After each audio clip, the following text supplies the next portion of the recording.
মই তহঁতৰ লগত নোৱাৰো মই যদি অনুসাৰ ঘৰত হাত নলগাওঁ বুলি কয় পানী বাপেকে মজা কৰিব কিয় ফোন কৰ আমিচোন আছো ৰেডি হ'ল তুমি চাকো যোৱাৰ বাবে আমি কথা পাতি আছো হয় ৰবি আৰাম কৰতে তহঁতে কি আৰাম কৰি বহিছে আৰু অলপ আগত থাকিব বুজিছ নোৱাৰো দে কেইটা কৰিব এই নহয় কালি বুলি গ'ল জুৰি এজনো চালো বৰ কাম হৈছে মোৰ চিন্তাই হৈছে আমাৰ কি হয় হ'ব কিয় নহ'ব আমাৰতো ভালেই হ'ব আহি গ'লে এঘণ্টা হ'ল প্ৰথমতে পৰা কথা পাতিয়ে আছো এতিয়ালৈকে এবাৰতো ৰিহাৰ্চল হোৱাই নাই সকলোবোৰতো উৎসাহেই ইয়াতে সময়ত গৈ টকাখন ঘূৰাই দিলে পাই যাবি নহয় আকৌ প্ৰথম পুৰস্কাৰ 90,000 টকা কিমান কেমেৰা চলাই নেকি এই বৰদাতে বিয়াতে পাতি দি আছো দেউতা আৰাম কৰতে বলচোন বল আৰম্ভ কৰোঁতে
বাইদেউ ঘূৰি আহিব লগা হ'ল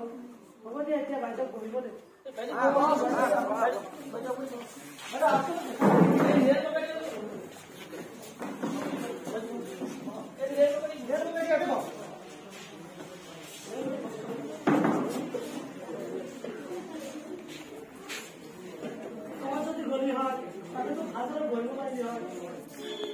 ইয়াতে যদি আমি আহিব লগা হ'ল তেতিয়া মাটিতে বৰ কি কৰিম ইয়াতে যদি বহিবলৈ মোলা চকী একোৱে নাই মজাটো লোৱা আৰু এতিয়া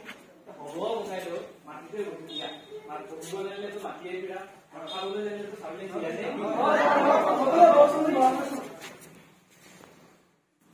মই প্ৰথমে চিনাকি কৰি দিবলৈ ওলাইছো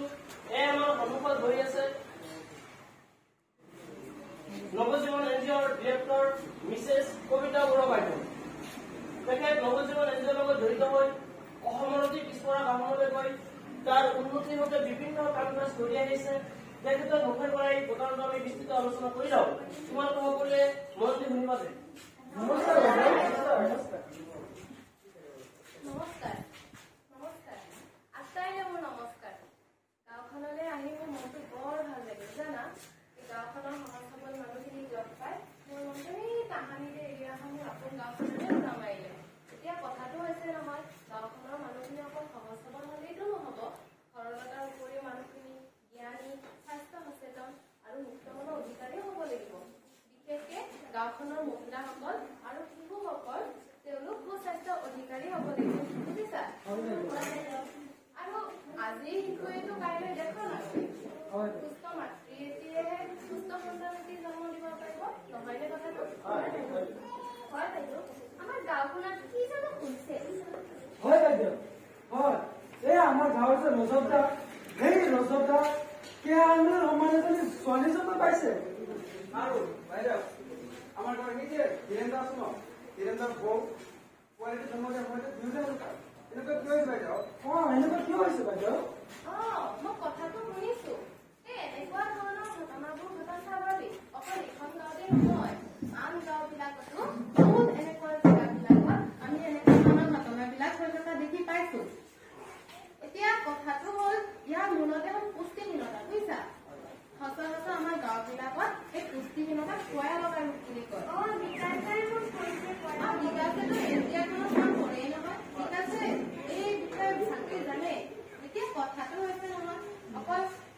আমি সকলোৱে মিলি পেলাই এই ৰোগটো আঁতৰ কৰিব লাগিব নহয়নে কথাটো এইবোৰ বেমাৰ নেকি বাইদেউ এনেকুৱা কি হৈছে বাইদেউ এনেকুৱা হোৱাৰ মূলতে হৈছে পুষ্টিহীনতাৰ হোৱাৰ মূলতে গৰ্ভৱতী মহিলা এগৰাকীয়ে গৰ্ভৱতী অৱস্থাত যদি তেখেতক আমি যথেষ্ট পৰিমাণে ভিটামিনযুক্ত খাদ্য নোখোৱাও বা গৰ্ভত থকা শিশুটোক যদি আমি যথেষ্ট পৰিমাণে পুষ্টিকৰ খাদ্য নোখোৱাও তেতিয়াহ'লে শিশুটোৰ বা নৱজাতকৰ এই পয়া লগা ৰোগ হ'ব পাৰে বুজিছা আমি এটা কি কৰিব পাৰো সেয়ে এনে অৱস্থাত গৰ্ভৱতী মহিলাসকলক যথেষ্ট পৰিমাণে মাছে মাংসই কণী গাখীৰ ফল মূল সেউজীয়া শাক পাচলি খুৱাব লাগে যাতে মাতৃৰ লগতে কেঁচুৱাটো সুস্বাস্থ্যৰ অধিকাৰী হয় তেখেতৰ যাতে মাতৃ আৰু শিশুটোৰ যাতে স্বাস্থ্য ভালে থাকে বুজিছা তাৰ উপৰিও আমাৰ গৰ্ভৱতী মহিলাসকলে ডক্তৰৰ ওচৰলৈ গৈ নিজৰ স্বাস্থ্য পৰীক্ষা কৰি ডক্তৰৰ পৰামৰ্শ অনুসৰি আইৰণ আৰু ফলিক এচিডো খাব লাগে আৰু আজিকালি আশা স্বাস্থ্যকৰ্মীসকলৰ কথা আমি জানোৱেই নহয় কিমান যে আশা স্বাস্থ্যকৰ্মীসকলক চৰকাৰে নিযুক্তি দিছে সেই গৰ্ভৱতী মহিলাসকলে ওচৰৰ স্বাস্থ্য কেন্দ্ৰলৈ গৈ নিজৰ স্বাস্থ্য পৰীক্ষণ কৰি সেই আশা স্বাস্থ্যকৰ্মীসকলৰ জৰিয়তে এনেধৰণৰ সুবিধাবিলাক গ্ৰহণ কৰিব লাগে বুজিছা তাৰোপৰি আজিকালি চৰকাৰে গৰ্ভৱতী মহিলাসকল আৰু শিশুসকলৰ কাৰণে বহুতো নতুন নতুন আঁচনি গ্ৰহণ কৰিছে আৰু আমাৰ মানুহে এইবিলাক আঁচনি সুবিধা যে কেলেই নলয় মোৰ কথাটো বুজি নাপাওঁ বুজিছা এতিয়া কথাটো হ'ল যে তোমালোকে এই বিষয়ে অৱগত হৈছে গতিকে আজি নিজৰ ঘৰখনলৈ গৈ নিজৰ পৰিয়ালবৰ্গৰ লগতে নিজৰ ওচৰ চুবুৰীয়া যিমান মানুহ আছে তেওঁলোকক এই বিষয়ে কবাগে আৰু তেওঁলোকক এই বিষয়ে ভালদৰে অৱগত কৰাবা ঠিক আছে আপুনি ঠিকে কৈছে আমি ইমান দিনে কিবা কিবিয়ে ভাবি আছিলো আপুনি বহুত নজনাকে আমাৰ চকু মুকলি হ'ল ধন্যবাদ ইতিহাসত 30 টকা পাইছে আজি শিশুৱে জানো কাইলৈ দেশৰ ভৱিষ্যত নহয় জানো ধন্যবাদ।